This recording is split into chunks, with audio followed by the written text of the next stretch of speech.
Virus जिसने आजकल पूरी दुनिया में हाहाकार मचा रखा है। हर व्यक्ति के मन में यही सवाल है कि आखिर ये वायरस क्या बला है। ये किसी इंसान के शरीर में क्यों जाना चाहता है। ये किसी इंसान को बीमार कैसे करता है। ये एक इंसान से दूसरे इंसान में इतनी जल्दी कैसे फैल जाता है। बुखार होने पर हमारे शरीर का तापमान इतना क्यों बढ़ जाता है। इस बीमारी को ठीक करने वाली वैक्सीन क्या है। चलिए जानते हैं इन सब सवालों के जवाब हमारी इस वीडियो में। जानने के लिए बने रहिए हमारी इस वीडियो के साथ। चलिए शुरू करते हैं। वायरस बहुत ही छोटा जीव है, इसलिए इसे सूक्ष्म जीव कहते हैं। ये इतना छोटा है कि हम इसे नंगी आंखों से नहीं देख सकते। इसे देखने के लिए माइक्रोस्कोप का प्रयोग करना पड़ता है।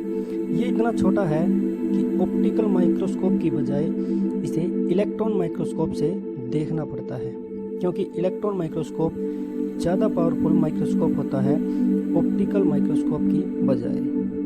सन 1796 में इंग्लैंड के डॉक्टर जेनर ने पहली बार वायरस की खोज की। डॉक्टर जेनर ने बताया कि चेचक या स्मॉल पॉक्स नामक बीमारी वायरस नामक सूक्ष्मजीव के कारण होती है। डॉक्टर जेनर ने ही दुनिया की पहली वैक्सीन का आविष्कार किया था जो चेचक रोग के लिए थी। सामान्यतः हमारे वातावरण में लाखों करोड़ों सूक्ष्मजीव हमारे चारों तरफ हमेशा रहते हैं और दिन भर हमारे नाक, मुंह व आँख के द्वारा शरीर में जाते भी रहते हैं। लेकिन इनमें से ज़्यादातर सूक्ष्मजीवों को हमारी रोग प्रतिरोधी कोशिकाएं शरीर में जाते ही मार देती हैं। लेकिन कुछ ऐसे वायरस जैसे सूक्ष्मजीव भी कभी कभार हमारे शरीर में चले जाते हैं जिन्हें मारने में हमारी रोग प्रतिरोधी कोशिकाएं असफल हो जाती हैं, जिससे हम बीमार पड़ जाते हैं। वास्तव में वैज्ञानिकों का मानना है कि वायरस एक निर्जीव जीव है, अर्थात ये एक निर्जीव पत्थर की तरह है जो कोई हलचल नहीं करता, लेकिन तभी तक जब तक ये शरीर से बाहर रहता है, क्योंकि शरीर के अंदर जाते ही ये एक संजीव जीव की तरह हो जाता है। यही बात वायरस को सबसे खतरनाक बनाती है। क्योंकि वायरस एक निर्जीव जीव है, इसलिए शरीर के बाहर ये प्रजनन नहीं कर सकता, अर्थात अपने बच्चे पैदा नहीं कर सकता। यही कारण है कि ये एक जीवित शरीर की तलाश में रहता है, ताकि शरीर में जाकर अपने बच्चे पैदा कर सके। किसी शरीर में जाने का इसका एकमात्र उद्देश्य है शरीर में जाकर अपने जैसे लाखों वायरस पैदा करना। तो समझे वायरस शरीर में क्यों जाना चाहता है। चलिए अब हम ये जानते हैं कि ये हमारे शरीर में जाकर ये सब कार्य कैसे करता है। सबसे पहले वायरस हमारे नाक, मुंह या आँख के द्वारा शरीर के अंदर जाता है और शरीर की रोग प्रतिरोधी कोशिकाओं को धोखा देते हुए वहां पहुंच जाता है जहां ये पहुंचना चाहता है, अर्थात ये कोशिका के अंदर जाना चाहता है, क्योंकि यहीं से ये प्रजनन कर पाएगा। शरीर के सूक्ष्म रास्ते से ये वायरस एक शातिर चोर की तरह हमारे शरीर की कोशिका के अंदर घुस जाता है और यहीं से शुरू होता है इसका असली खेल। कोशिका के अंदर जाते ही वायरस सक्रिय या एक्टिवेट हो जाता है।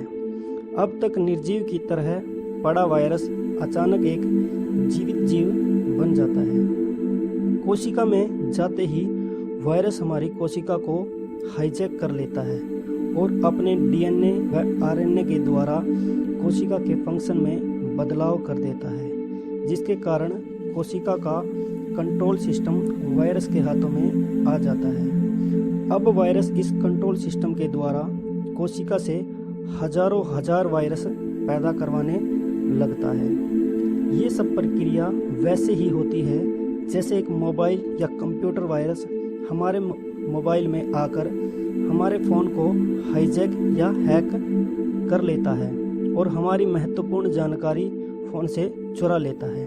ठीक वैसे ही वायरस हमारे शरीर की कोशिका को हाईजैक या हैक करके कोशिका से अपने जैसे वायरस पैदा करवा लेता है। जब बहुत से वायरस कोशिका में हो जाते हैं तो वे कोशिका को मारकर बाहर आ जाते हैं। अब ये 1000 वायरस भी वही काम करते हैं जो एक वायरस ने किया था, कोशिका में जाकर उसके कंट्रोल सिस्टम को हैक करना और अपने जैसे हजारों वायरस पैदा करना। इस प्रकार ये एक चेन रिएक्शन की तरह काम करते हैं। एक वायरस से 1000, 1000 से लाख, लाख से करोड़ और देखते ही देखते शरीर में करोड़ों अरबों वायरस पैदा हो जाते हैं। जब इतने वायरस शरीर में एक साथ हमला करते हैं तो हमारी रोग प्रतिरोधी कोशिकाओं को उसकी जानकारी हो जाती है और वे भी सक्रिय हो जाते हैं। शरीर भी लाखों करोड़ों रोग प्रतिरोधी कोशिकाओं को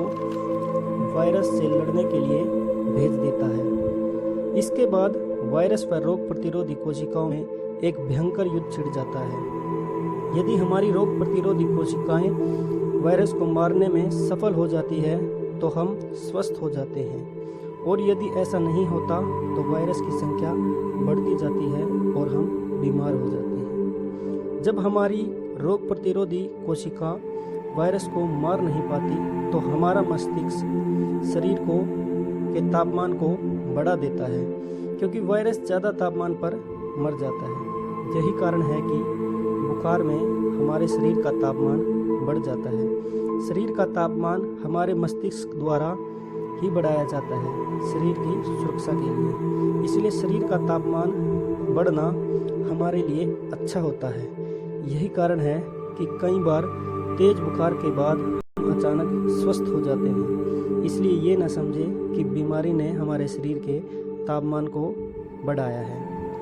जब हमारी रोग प्रतिरोधी कोशिका वायरस को मारने में असफल रहती है तो वायरसों की संख्या बढ़ती जाती है, और अब वह वायरस चाहने लगते हैं कि इस शरीर से बाहर निकलकर दूसरे शरीरों में भी रोग को फैलाया जाए और अपनी संख्या को बढ़ाया जाए।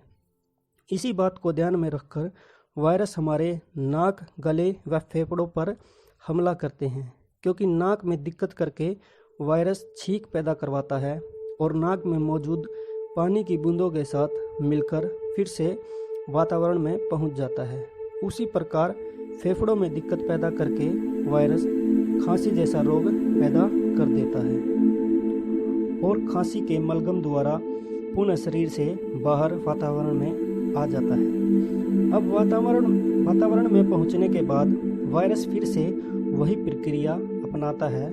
नाक, मुंह या आंख द्वारा शरीर में प्रवेश, कोशिका में एंट्री करके हाईजैक करना, लाखों करोड़ों वायरस पैदा करके छींक व खांसी के द्वारा पुनः वातावरण में आना और एक श्रृंखला पैदा करना। एक व्यक्ति से 10 व्यक्ति, 10 से 100, 100 से 1000 और बढ़ते रहना। इसे ही कहते हैं छुआछूत की बीमारी, क्योंकि वायरस एक व्यक्ति से दूसरे व्यक्ति के संपर्क में आकर बीमारी को फैलाता रहता है। यही कारण है कि बीमार व्यक्ति को घर पर ही एक अलग कमरे में रहने को कहा जाता है और छींकने पर रुमाल का प्रयोग तथा खांसी के मलगम को सार्वजनिक जगह न थूकने को कहा जाता है, ताकि रोग को फैलने से रोका जा सके। इस प्रकार कोई वायरल बीमारी बहुत जल्दी फैल जाती है। चलिए अब जानते हैं कि वैक्सीन क्या होती है।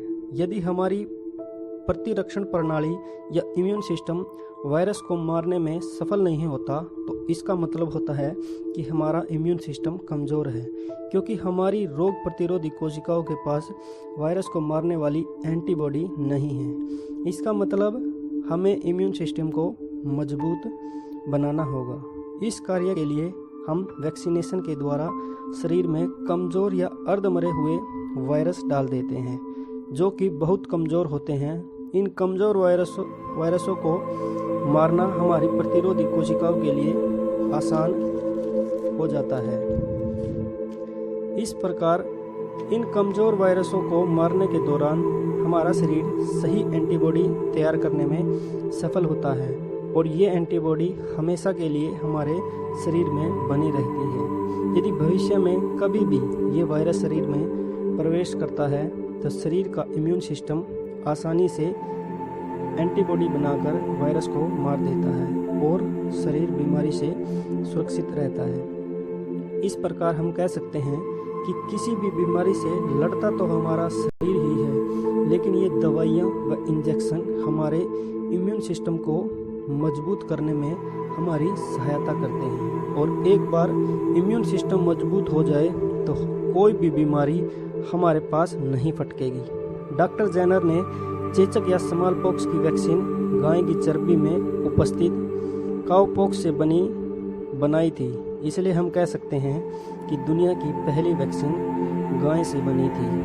तो समझे आप कि वैक्सीन कैसे बनती है।